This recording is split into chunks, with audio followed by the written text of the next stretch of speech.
Hey you guys, it's Bird tonight. We're here with a little update on the Ruby Franke arrest alongside her business partner, Jodi Hildebrandt. So I have a little bit of an update on both of them that I would like to share.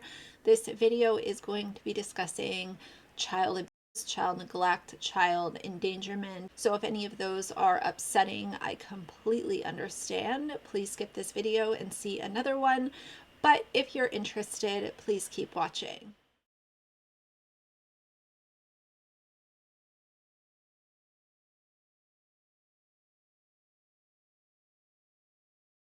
All right, you guys, so the first update we need to talk about is the fact that Ruby's sister Bonnie put out a statement on her YouTube channel, and that video is now deleted. But it was up for a little while. The video description read, "It would feel very out of place for me to continue to post my regular content after the arrest of my sister. It feels like a weight has been lifted as we know now our nieces and nephews are safe."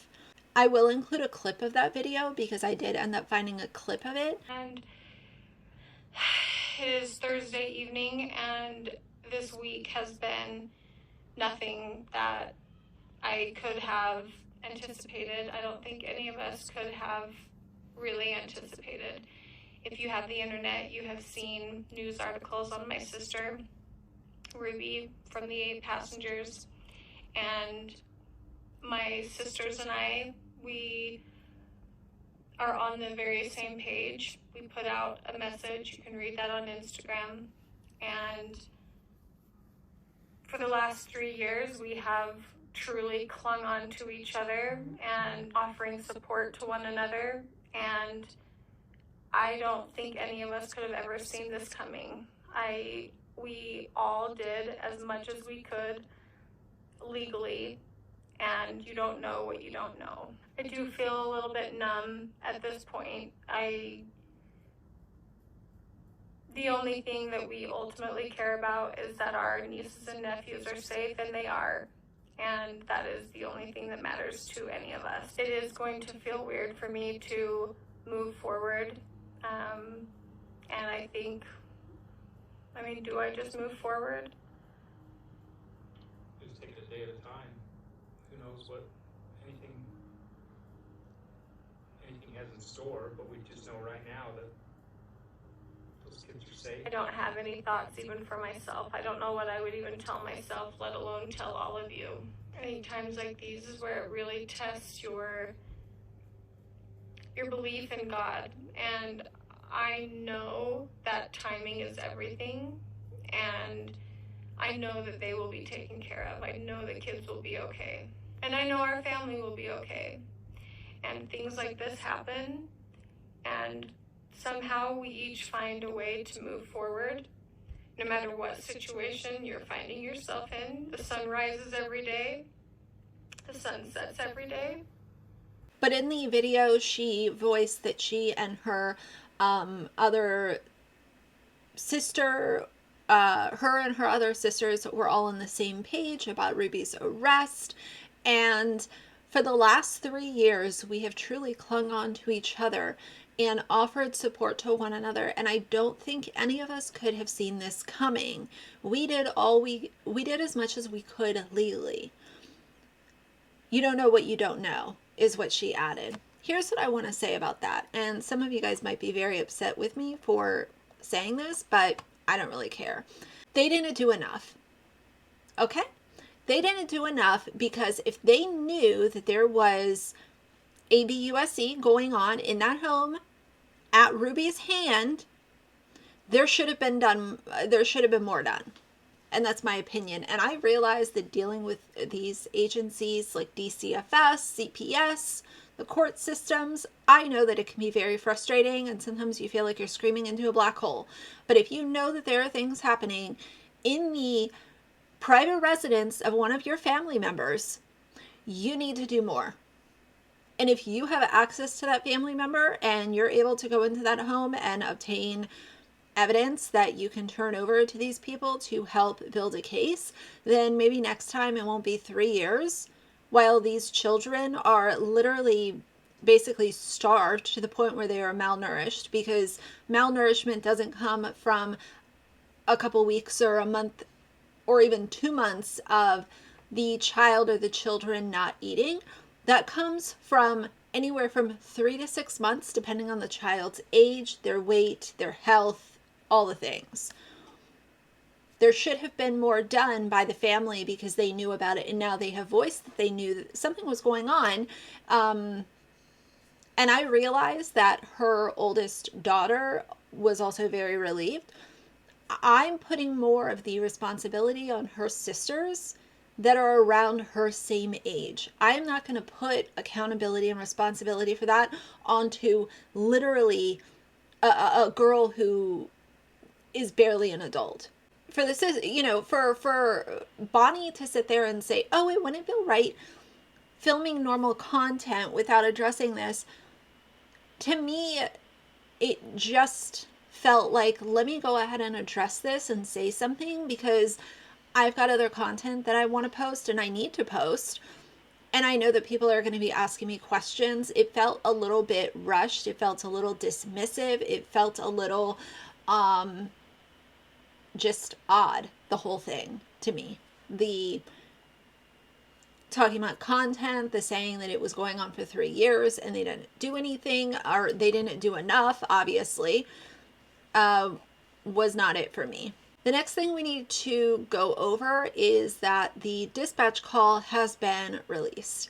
And I was sent this last night from a friend, and I wasn't sure if it was, like, is it real? Is it actually the call? Because I don't want to share something with you guys if it's not actually the call, the real dispatch call. Like, you never know what kind of receipts, especially with a story like this that is getting a ton of attention, what kind of fake receipts might be out there. And I don't want to share something with you guys and then have to come back and fix it because I shared something that wasn't even real.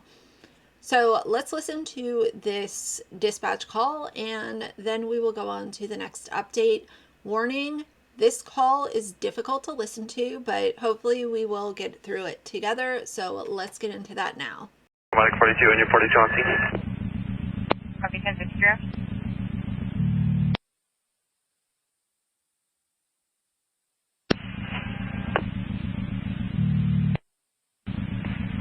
Control 12x11, all B17, all back 17. Tampa, this is Murphy said a 12-year-old male showed up with tape around his legs Thursday asking for help, said he was afraid, asking for police. Copy 17. Temper. 7 Alpha, 17 as well. Temper. 101 to back. Temper. 10-4, you can show me 17. Temper, he gave the name of Russell Franke, unknown date of birth, or he did give us the date of birth, but I'm not showing any Russells and Spillman. I'll keep looking into that. The RP said he left through the porch of the neighbor's house.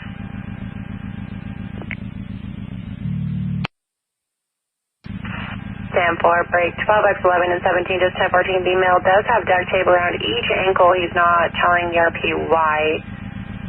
And said that there's sores around his wrists and ankles. He's becoming, or correction, the RP is becoming emotional regarding the child's health. I'm going to go ahead and have medical stage on this one. Copy. 1X4323. Yep. 12x11, 12x4, or 17, sorry. The ERP said that he left from a neighbor's Jodi Hildebrandt in Ivan's 54-year-old female. Not sure if they're related. When asking the ERP's parents info, he said his mom is Ruby Franke, unknown where she lives. Copy. 12x11, 12x17. I do have a Ruby Franke spelling with an E on the end of Franke, address out of Springville. Only involvement was a traffic offense a couple of days ago. Copy. He's also saying that there's 2 of his sisters are back at the home as well. Copy that. 1123.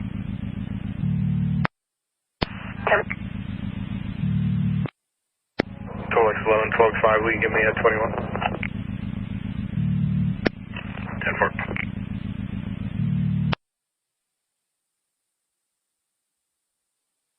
Control 6 Delta 3, will be 82 with 12 now.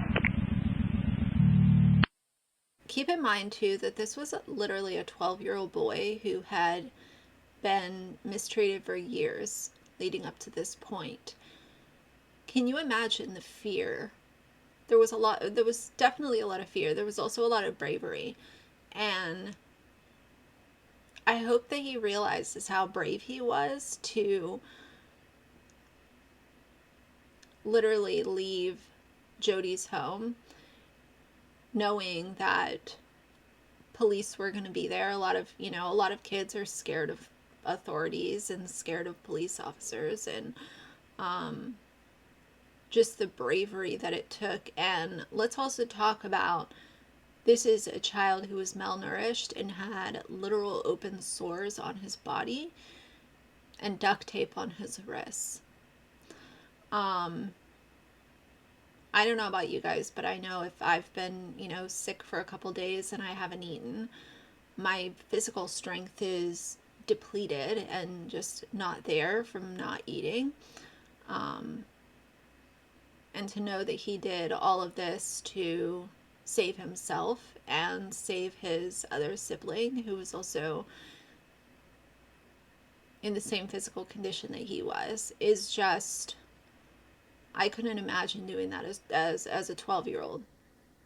I couldn't imagine that. These kids have a long, long road of recovery ahead of them. Martina, go ahead.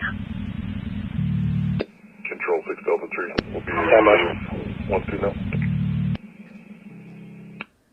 1 Alpha, can you copy a welfare check? Copy 82, 1057. 1 Alpha. Control 12X17. 12X17, it looks like if you're at the... Go ahead. Looking out the front, go left, it's going to be your... For that, Jodi. Number 8. Copy that, thank you. Copy. And can you put that on the CAD, please?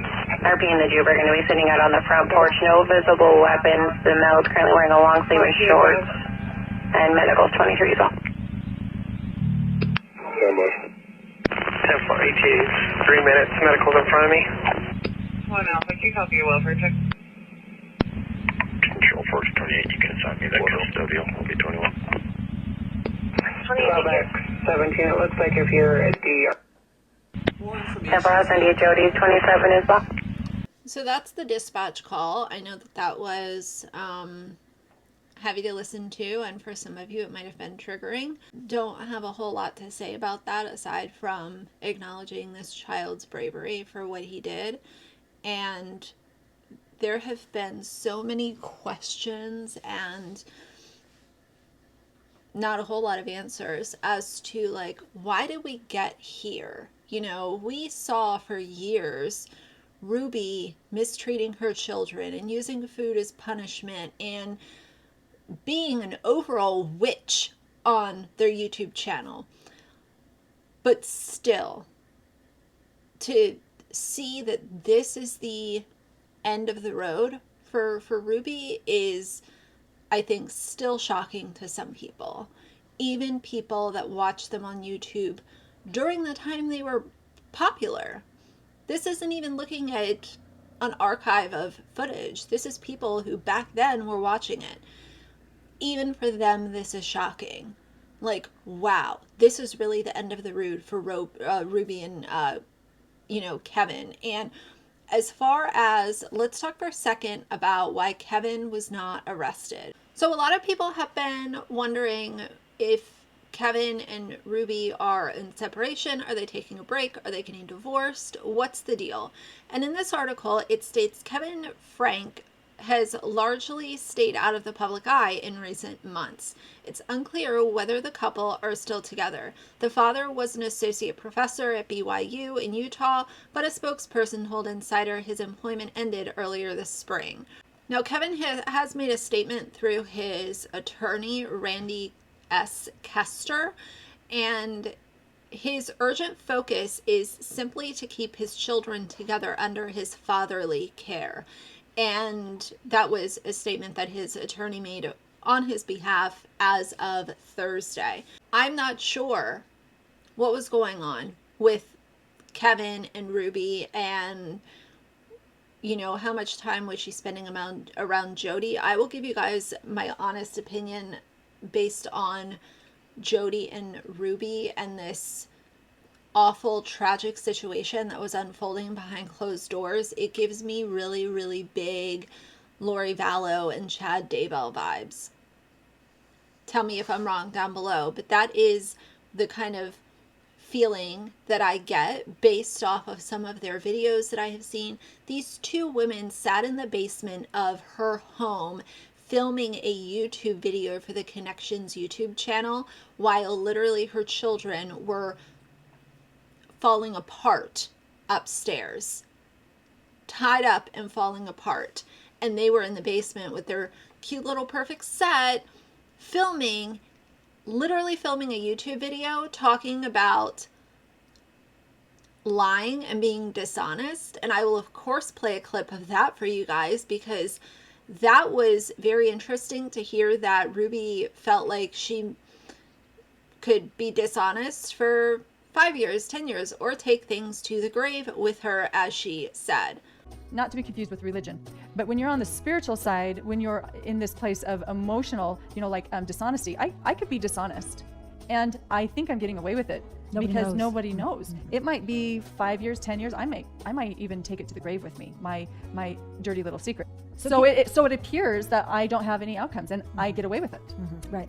And the reality is, the second that Ruby or I or you choose to be dishonest, there are instant outcomes. Even though you may not sense them, even though you may not overtly experience them in the tangible world, you are having spiritual outcomes, just like you're having an outcome of taking a step off of a tall building. So we're inviting you, and we do this in our own lives, is to create a sensitivity for the outcomes of spiritual/emotional principles like patience, long-suffering, hard work, generosity, charity, responsibility, gratitude and forgiveness and hard work, and all of those have outcomes, and their counterpart has an outcome, which is this distorted side has outcomes. And much of the time it doesn't register in us, but we are being affected. Yeah, so that's a really good point. When you're in victim, you are affecting you, and you are affecting those around you. One of the outcomes that's immediate when I'm dishonest or irresponsible is that I send a message to myself that I am not able to be trusted. So I won't trust myself, and you should not trust me either, because I don't have any problem lying to you. I don't have any problem dropping responsibility, which is also deception. And so it may not come to you and say, oh, you shouldn't trust me. However, that is an outcome. I'm not worthy of trust. And when I say worthy, it's not that I don't matter as a being, it's that I'm not worthy of you trusting me because I lie. I think the question that I have is that if Kevin was around at all, then he would have seen the physical changes in his children under Ruby's care. And if he was seeing physical changes in his children and wasn't reporting those changes or doing anything to help his children, then he should be charged as well. He should have been arrested as well. And maybe they're just trying to build evidence and all that kind of stuff. That could be a possibility. But for me, I just don't personally think that he didn't know anything that was going on. Unless he can prove that he literally hasn't seen his children in 3 to 6 months. But I don't know. I don't buy that. There's also been some more 8 passengers footage that has been circulating on social media showing Ruby and her very, very gross way of withholding food as punishment and just treating her children as if they are the biggest inconvenience that she has ever come across. I just want to say that if it was a black or brown woman who was acting this way on YouTube, there is no way that this would have gone on for as long as it went on with Ruby. She was literally showing mistreating her children on a YouTube channel with over 2 million watchers, and she was allowed to become a literal millionaire, and nothing was done about it. I'm really upset when a lot of people want to say, oh, well, we saw this, we knew this was coming. But did you? Did you know this was coming? Because if you knew this was coming, then there should have been more calls to CPS. I don't think that any of us really knew what was going on behind closed doors, aside from her sisters who have confirmed that to everybody via their own words. They should have done more about it. I don't think the public knew. So to say, oh, we knew this was coming, I think is just, it's like a, oh, I knew I was right kind of thing. Really? You want to be right about a child being malnourished? Is that what you want to be right about in life? The other thing I want to say is a lot of people have tried to say that this is a product of family vlogging. I disagree. I don't think that simply the fact of Ruby being a family vlogger for so many years on YouTube and having a big channel, I don't think that that made her mistreat her children. I think that it has a lot more to do with her religion, her thoughts, her frame of mind, her being so heavily involved with the Connections cult, and her alignment with Jodi. Because I think that both of them think alike, and they were able to feed off one another and co-sign this terrible, terrible, awful, disgusting behavior that they were doing to Ruby's children. They were both okay with it. They were both justifying it, so it allowed it to continue to happen. I don't think that simply being a family vlogger creates somebody who is going to malnourish their children. A lot of us don't like family vloggers, but I'm not going to sit here on my channel and try to say that Ruby abusing her children was the result of simply being a popular family vlogger. Do I think that her kids should have been on YouTube? No, I don't. But at the same time, I don't think that her being abusive was a product of her being a popular YouTube creator. I just don't think that's the way it works. I think that it is a psychological problem that was there much longer before her YouTube channel was even an idea. And I think that her involvement in Connections was able to fuel those awful thoughts that she thought was okay. And then she had Jodi there co-signing it. I don't think that it had anything to do with her just being a family vlogger. And I also don't think that it's fair to now look at other family vloggers and throw around abuse claims because of Ruby. I think that it needs to be a case-by-case basis, and I don't think that it's fair to sling around abuse claims as if they are some sort of no big deal label to toss at somebody. It is a really big deal, and I don't think that we should be using that word lightly. And I don't think that, I think that the people that need to take the most accountability is obviously Ruby, Kevin, because I do think that Kevin was around for some of this, in my opinion, allegedly. Obviously, Jodi. And I think that there needs to be some accountability put at her sister's feet for knowing about this for 3 years and not doing enough. Of course they're going to say that they were trying, but y'all are grown-ass women. Use your resources, take photos, take videos, call DCFS every single day. If you think that your nieces and nephews' lives are hanging in the spider web of Ruby Franke over here, and you know that something bad could happen here, then you need to be more diligent. Children's lives are literally, they could literally disintegrate overnight and you think that you're going to come on here and say, oh, well, I want to address it before I move on with my other content. Well, we were trying, you know, we knew that these bad things were happening for 3 years. That to me is absolutely, like, you're being idiotic. Do you actually think that people are going to take that and give you a round of applause or send you a bouquet of flowers as a way to say, oh, we have so much sympathy for you? No. If I knew that my nephew was being malnourished and mistreated and abused by his mother or father, then I would be on that damn line with DCFS and CPS, and I would be going over to that house. I would be playing good cop, bad cop, because I want to go into that house and I want to take photos, videos, and get all of the evidence that I can, so that every single day I am knocking on DCFS's door to make sure that they are taking what I am saying seriously, because I know that something bad is going on. Here's the evidence. Get at it.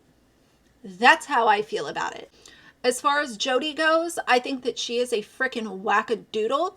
And the reason that she was arrested is because obviously now we know that these children were in her home when the one child exited and went to the neighbors to ask for assistance. So I'm going to...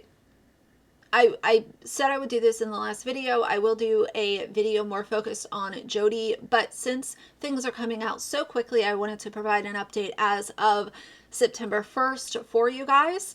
And this is just, I don't think any of us saw this coming. And anyone that claims that they saw this coming is just, you know, trying to be the I told you so person. And if I don't want to be the I told you so person when literally children could have died. That is not my gig. But nevertheless, I've had enough for today. So for now, if you like the video, please leave a like and a comment. And if you'd like to see more from me in the future, please subscribe. I'll see you guys soon. Bye.